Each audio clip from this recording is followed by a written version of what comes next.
আসসালামু আলাইকুম। আজকে আমি তৈরি করব গরু মাংসের কালাবোনা। এই কালাবোনা তৈরি করার জন্য আমি এখানে আজকে 1 কেজি পরিমাণ গরু মাংস নিয়েছি। আর এই গরু মাংসটা খুব ভালোভাবে আমি কেটে ধুয়ে পরিষ্কার করে পানি ঝরিয়ে রেখেছিলাম। এখন আমি এগুলো একটি ফ্রাই প্যানে দিয়ে দিয়েছি।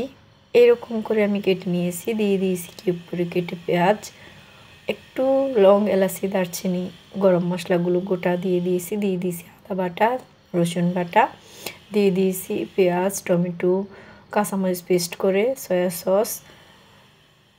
তারপর এখানে দিয়ে দিয়েছি রাঁধুনি, কালাভুনা মশলা, আর এখানে দিয়ে দিয়েছি লবণ পরিমাণ মতো, মরিচের গুঁড়া আর হলুদের গুঁড়া। আর এখানে কোনো মশলা দিইনি, যেহেতু প্যাকেট মশলা দিয়েছি। আর এখন এখানে দিয়ে দিলাম রান্নার তেল। দিয়ে আমি খুব ভালোভাবে একটু মেখে নিব, খুব সুন্দর করে মেখে নিব। আমার গলাটা একটু বসে গেছে কাশির কারণে, ঠান্ডা লাগার কারণে, আপনারা এটাকে ইগনোর করবেন।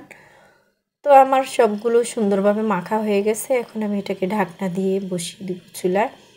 10 মিনিট পর আমি ঢাকনাটা খুলে মাঝে মাঝে আমি নেড়ে দিয়েছি। এখন আমি আবার একটু নেড়ে চেড়ে দিব, খুব সুন্দর করে ভালোভাবে নেড়ে চেড়ে দিতে হবে। এই পানি দিয়ে কিন্তু রান্না করা হয়ে যাবে, আমার এখানে কোনো এক্সট্রা পানি ইউজ করা লাগবে না। এখন আমি আবার ঢাকনা দিয়ে দিব। চুলার আঁচটা আমি মিডিয়ামে রেখে মাংসটা আমি 30 মিনিট সিদ্ধ করে নিয়েছি। এখন 30 মিনিট পর আমি কিন্তু মাঝে মাঝে ঢাকনা খুলে নেড়ে ছেড়ে দিয়েছি। এখন আমি আবারও ঢাকনাটা খুলে নেড়ে দিচ্ছি। মাংসের কালারটা চেঞ্জ হতে শুরু করেছে।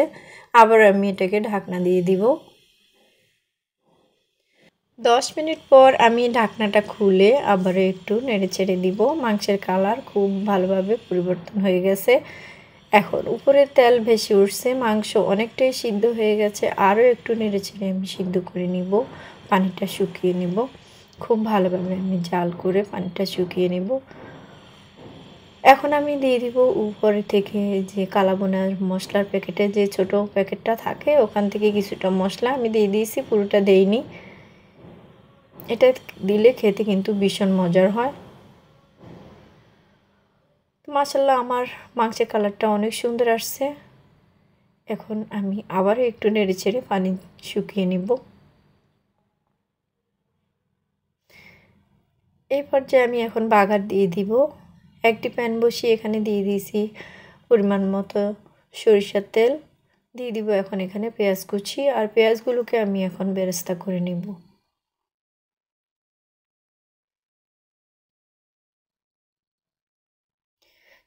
খুব সুন্দরভাবে বেরেস্তা করা হয়ে গেছে। এখন আমি এগুলো বেরেস্তা কিছুটা উঠিয়ে একটা সাইডে রেখে দিব। আমি এটা উপরে পরিবেশন করার সময় দিয়ে দিব। আর এখন বাগারটা দিয়ে আবারও আমি একটু নেড়ে ছেড়ে খুব সুন্দর করে আর একটু শুকনো করে নিব। তো তৈরি হয়ে গেল আমার মজার কালাবোনা। কেমন হলো জানাবেন। সবাই অনেক বেশি ভালো থাকবেন। আল্লাহ হাফেজ। আসসালামু আলাইকুম।